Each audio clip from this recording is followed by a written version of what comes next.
కథా కుటీరానికి అందరికీ స్వాగతం. ఈరోజు మన చిన్నారి చిట్టి కథల్లో మనం వినబోతున్న కథ ఉడుత ఉపాయం. ఒక దట్టమైన అడవిలో రకరకాల జంతువులు, పక్షులు, పాములు ఉండేవి. వాటన్నిటికీ రాజు సింహం. రాజుననే అహంకారంతో అది తన ఇష్టం వచ్చినట్టుగా ప్రవర్తించేది. ఆకలిగా ఉన్నా లేకపోయినా జంతువుల వెంట పడి వాటిని భయభ్రాంతులను చేసేది. అవి భయంతో పరుగులు పెడుతుంటే దానికి సరదాగా ఉండి రోజు జంతువులను ఆట పట్టించేది. వాటికి మాత్రం ఇదంతా ప్రాణ సంకటంగా మారింది.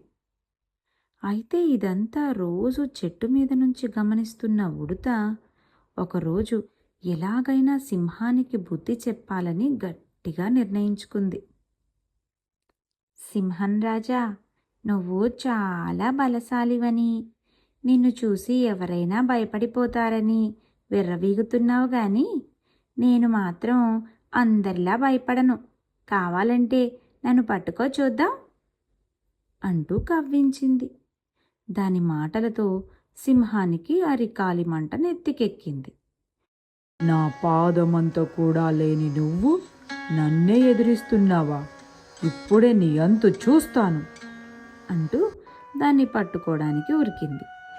ఈ అవకాశం కోసమే ఎదురు చూస్తున్న ఉడత ఇరుకుదారుల నుంచి పొదల మాటు నుంచి గెంతసాగింది.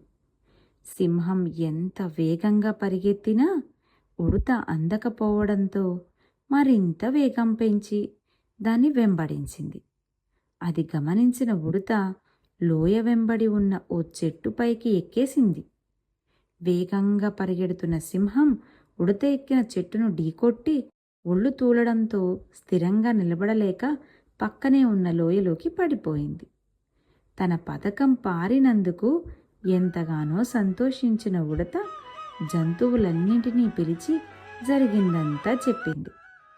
సింహం బారి నుంచి తమను కాపాడినందుకు అడవిలోని జంతువులన్నీ ఉడతను పొగడ్తలతో ముంచెత్తాయి. అడవిలోని జంతువులన్నిటిలో ఉడత చాలా చిన్న జంతువు. అయినా దానికున్న ఆ బుద్ధి బలంతో అతి పెద్ద సమస్యని కూడా ఇట్టే పరిష్కరించేసి అడవి జంతువులన్నిటికీ ఎంతో మేలు చేసింది కదా. మళ్ళీ మరొక సరికొత్త కథతో కథా కుటీరంలో కలుసుకుందాం.